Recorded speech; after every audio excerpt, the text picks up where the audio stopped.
so other people can look at this later. Um, so I just want to say that I've studied language a lot, and I believe language and grammar are not static. I believe they change all the time. And there are things that we do now that we didn't do 20 years ago or 100 years ago, and they will change in the future. But we do have a kind of set of rules that we go by right now, and I think it's important that we be consistent on the website. So that's what I'm going to cover. I'm not going to cover all of grammar and all of punctuation.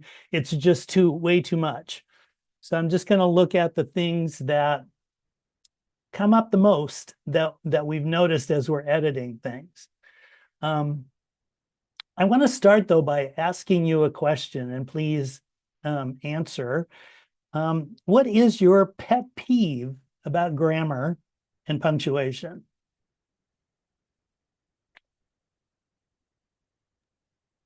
Pet peeve about it or a pet peeve about how people do or don't use it? Either one is fine. What's yours, Del? Oh, I have a number of them. Let other people Okay, talk go first. ahead, Eris. My big pet peeve is the Americanization of um, Canadian language, English language. Anyway, I'm a Canadian.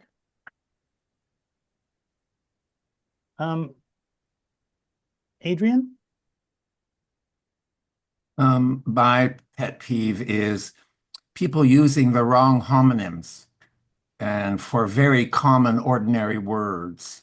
There, and they seem to have no clue. And yeah. And I certainly echo what Harris said. That's most annoying. Thank you. Any other pet peeves? Janie?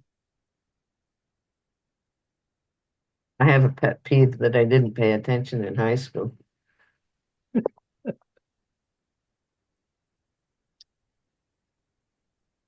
Did I see your hand go up, River?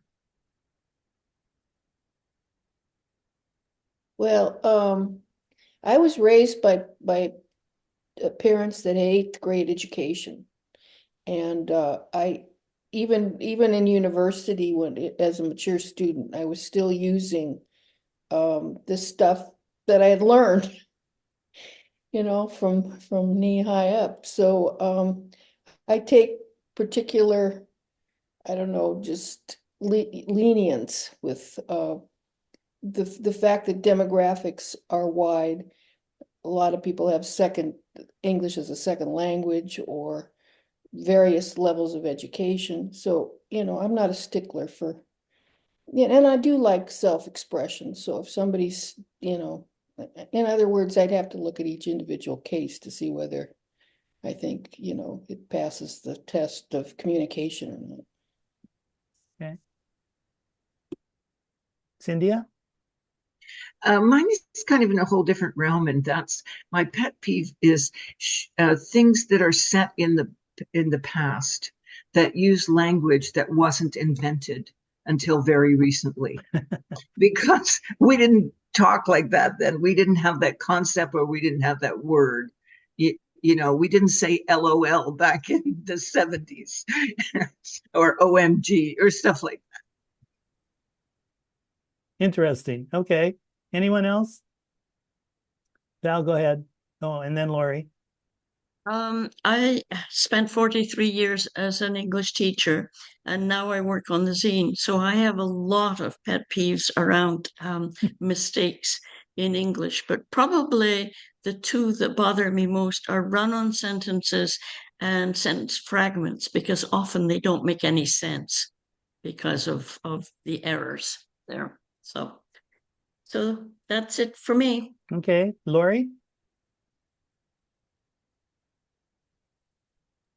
Well, mine is my own. I learned to type. I'm 78. I learned to type back at high school, and I put two spaces after every period. And it must drive you crazy because it drives me crazy trying to reform. I'm trying, God help me. All right. Correcting Well, that takes a lot of time. Not well, so I have a solution for that. We'll talk about that in a minute. But so this is helpful. This is interesting. I think I'm glad to hear about the Americanization issue because I have two references in the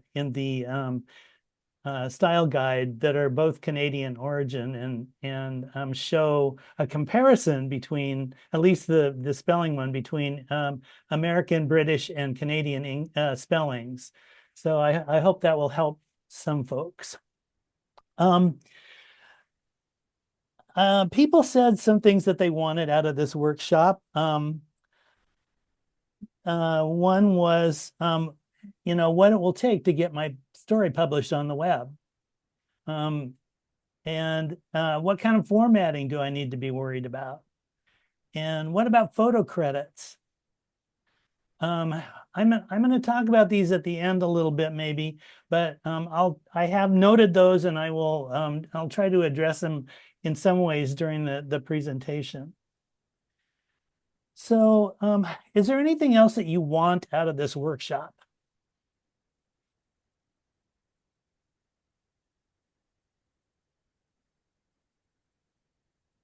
River? Well, just that make the editors on the website or the zine happy, and so that more stuff can get out there. We want to churn this stuff out that we've got.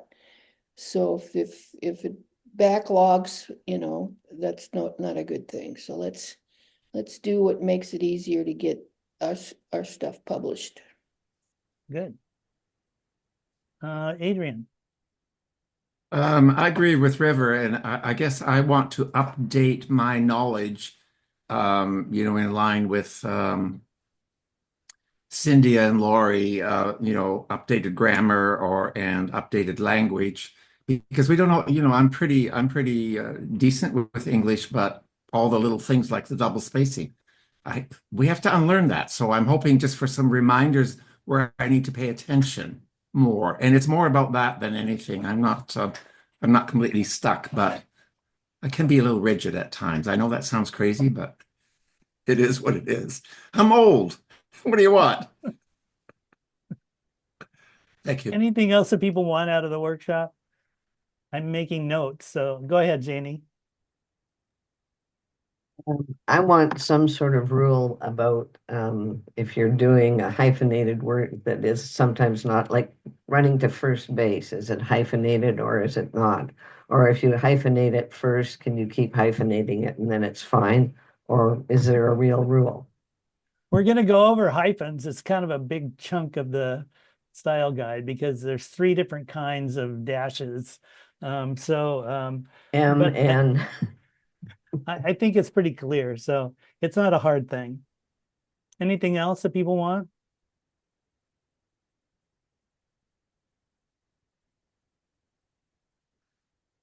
Okay. Oh, go ahead, Val. Want everybody to stop putting 2 spaces before they do punctuation after a sentence. And I'm hoping that we'll cover that. Okay. Before the period, or is that what you meant? Right, you end a sentence and then they do 2 spaces and then do a period. Okay. And that takes forever to correct on every sentence of a piece. I have a solution for you, Val. Oh, good. We'll talk about that. All right.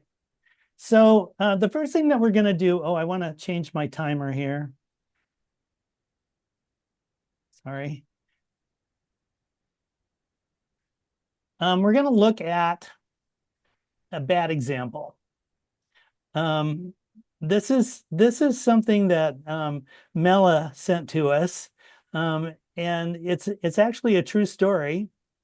And there was an introduction which I didn't include, but what I'm going to do is I'm going to put it up on the screen, and I'm going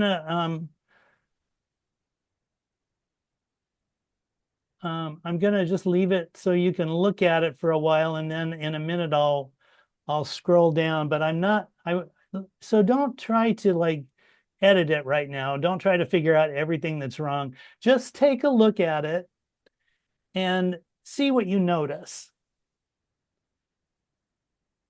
So take a minute and just kind of look through these first two paragraphs, and then I will scroll down so you can see the rest of it.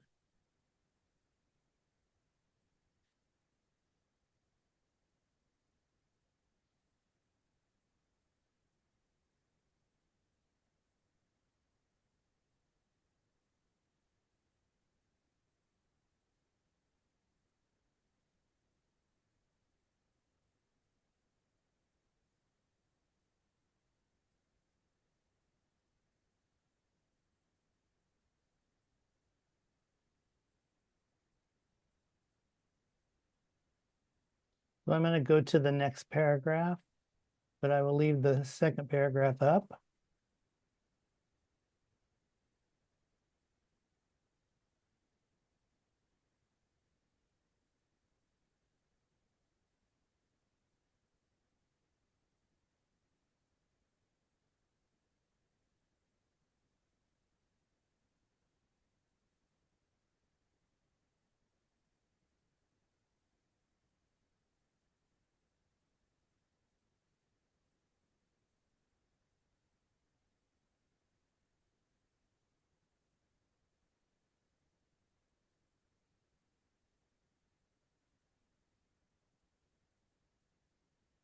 And I'm going to scroll up again.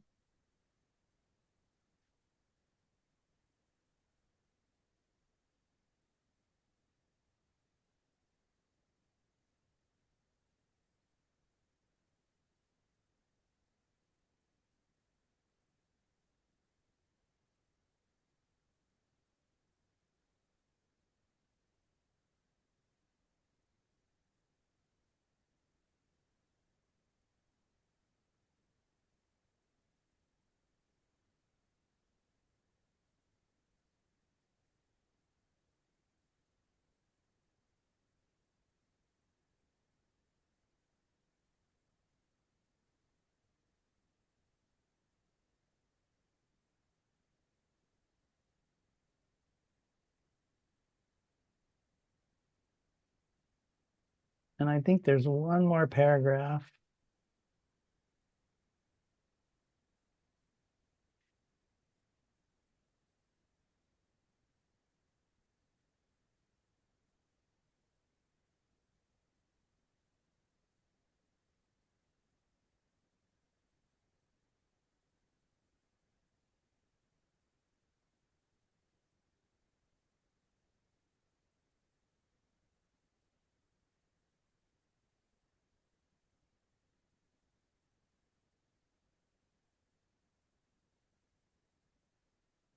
Okay.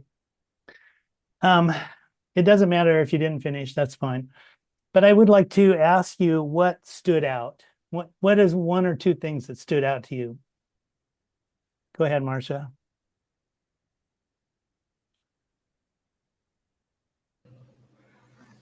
The mixed use of text, that was pretty, that was the most dramatic thing that stood out. And also the inconsistent and mixed and sometimes erroneous use of punctuation. And I think there were a few spelling errors, but I'm terrible at spelling, so I couldn't say for sure. Okay. What else did people notice? Those are good, really good, Marcia. Val? Before an and or a but, between two complete thoughts, you have to have a comma, and there often weren't commas. Adrian? She joined completely different thoughts with an and. That should have easily been two proper sentences. And I found some of the stuff didn't flow in terms of paragraphs. The first paragraph was the end of it was really part of the beginning of the next paragraph. And like Val, there seemed to be an inconsistent use of commas. I'm still old-fashioned enough to put a comma behind starting a sentence with "in hindsight, comma, I, blah, blah, blah." And I hesitated to say that because I'm not sure if that's correct in the modern language, but I think it It is. is. Thank you. So that was missing as well. So yeah, now I looked at it more critically than when I first read it, and I'm surprised. Garth. There was also one place where there was the end of a bracket and then a comma after that. Okay, You don't need the comma. right. Garth, go ahead. I was going to comment on the flow and also the fact that she used a lot of names that weren't always necessary. In other words, I was trying to figure out who was who going down in that short piece, and I think she could have referred to somebody as a friend rather than a acquaintance, as opposed to adding yet another name that I had to keep track of in such a short piece. Okay. Yeah, Janie, go ahead.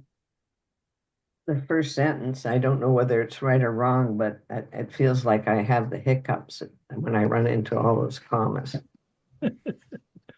Yeah. Okay. Well, great. These are very good observations, and we're going to look at it again a little bit later and try to make notes about things and as we go through it in more detail, but we may not get through the whole thing. We'll just see how it goes. So a couple of things I wanted to do is first kind of tell you a checklist of what the tech team as editors is looking for from you as authors for stories that we're going to put on the website. And I should say that I haven't prepared handouts for some of these things, but I will if you want that. So it will be easier to refer to these things. I can put them in the Google Drive or just send them to you as an email. But there's not that many, and so maybe if you want to take notes, that would be good too. The first thing I think that I want to mention is that for every story, we need an image. And so it's kind of incumbent upon you as the author to find one that is appropriate. There's a lot of royalty-free images that are available. I don't think we want to necessarily get into buying licenses for images because there's plenty out there. We don't really need to do that. And I can go into more detail at some point about how you can tell. Sometimes when you Google like a subject for an image, you would put in royalty-free pictures of marches or royalty-free pictures of cats or something like that. And there will be a lot of images, but then when you go there, it'll say that they might have to charge you for it. So you just need to look at all the details of the image and see what it says on the information that you get from a search. Also, if you have other photographs that you've taken, if there are, we have a lot of photos in our archive. Actually, I was looking through the photo archive that Cindy has been compiling. It's quite extensive, and really, there's some really good stuff there. Thank you so much for doing that, Cynthia. It's pretty big. Nancy did a huge amount of it too. Oh, okay, that's good to know. Great, thanks, Nancy. Oh, she's gone, I guess. And there's also things like Jan's art and Val's art and Judy's art, if she's willing to allow us to use that. Those are things that, if you contact the artist and say, I think this would be perfect for my article, and we don't have to worry about royalties and stuff. It's a really great way to let people see those things too. So be aware of that. It's important to not only finish writing, but to also find a good image. And don't worry about the quality necessarily. We can kind of handle that for the most part. Yeah, Val, go ahead. If you know the source, type it. If you don't know how to do a text box and make it small and put it on the photograph, just put it beside it or something like that, and we'll fix that. Okay. The other thing, though, that's important to know is that the image should not be part of the text file. It should not be embedded in the text file. It needs to be separate. Because we can't, what happens is if you send us the text file with the photograph, then it's a lot more work for us to like get it into the website. So just keep it separate. Cynthia? I think Val was suggesting that you might put the photo credit on top of the photo. Please don't. Oh, Please okay. do not for the web. No, Yeah. we will not want to post them that way. We can make Okay. captions for photos.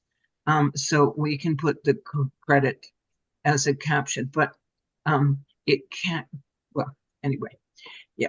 Thank you Don't, for letting me don't, know that. I didn't know don't, that for the website.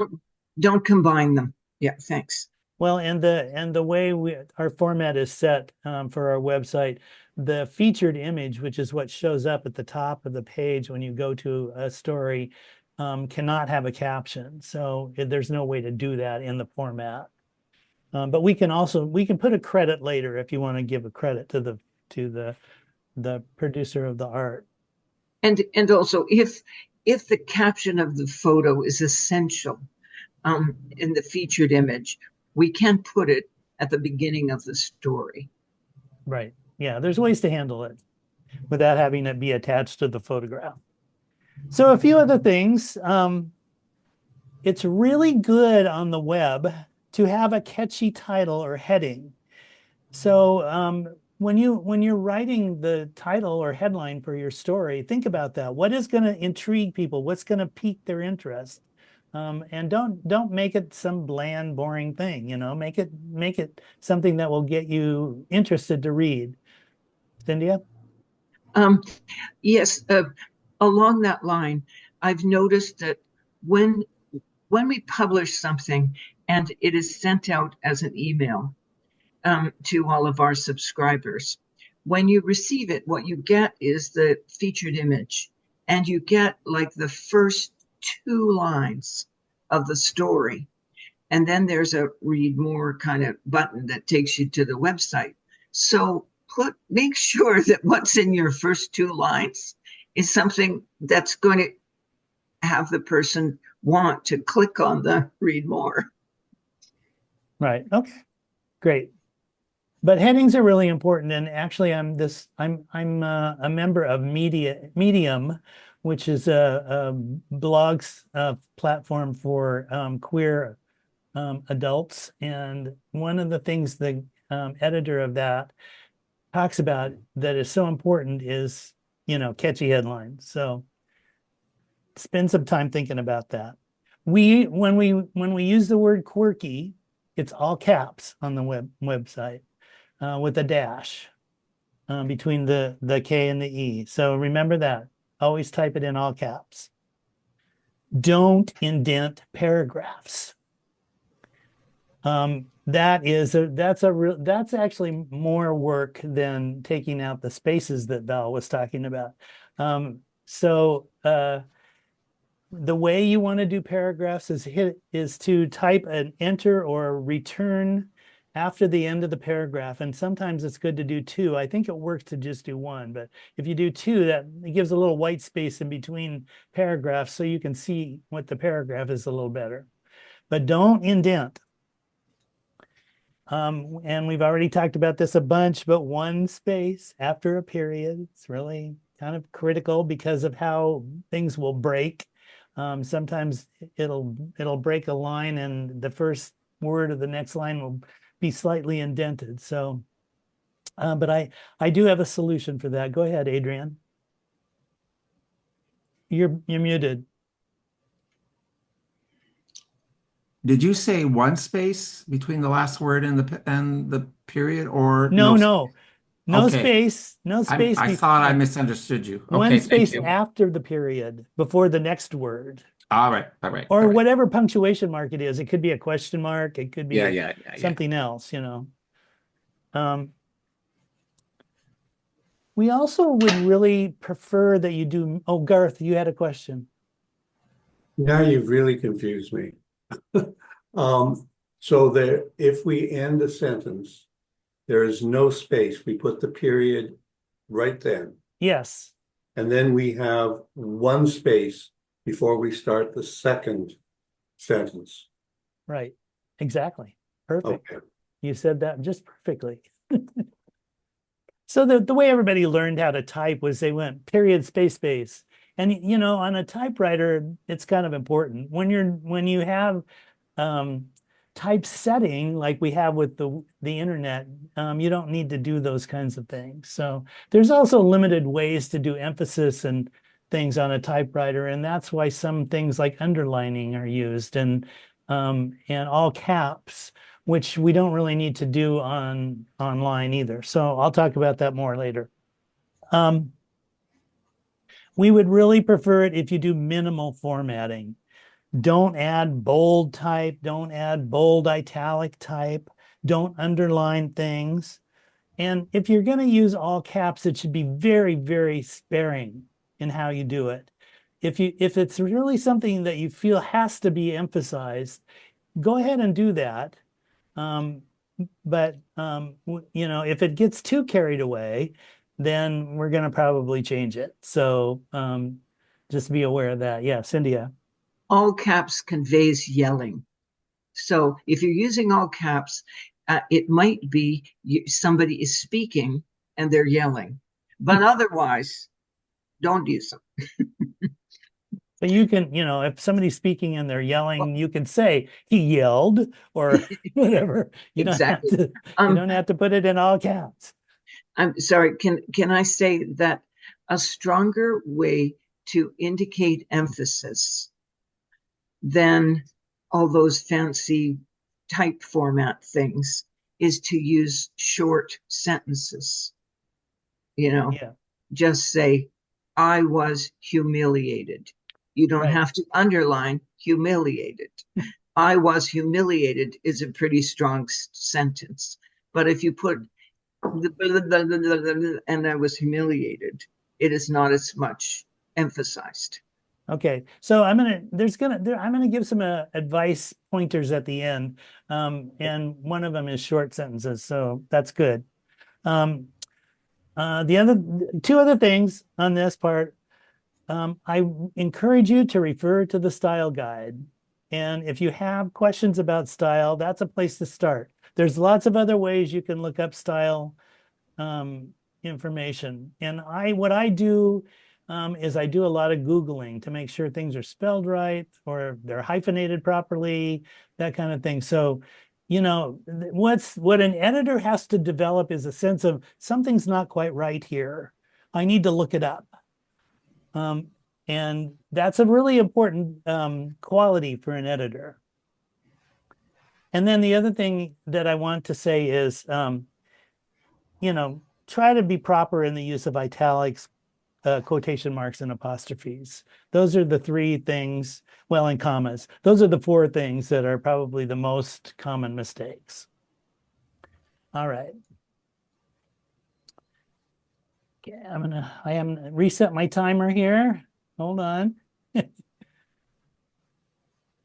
What I want to do now is show you the style guide. Or actually, do people want to take a break or anything? The style guide section is going to take about maybe 20 minutes. So if you want to take a break, this might be a good time to do that. River wants to take a break. Let's take a couple of minutes, but come back right away. If you stop the recording, Don, and then start again after the break, it'll save data and be nice. Oh, it says I can pause it. Oh, you can pause there.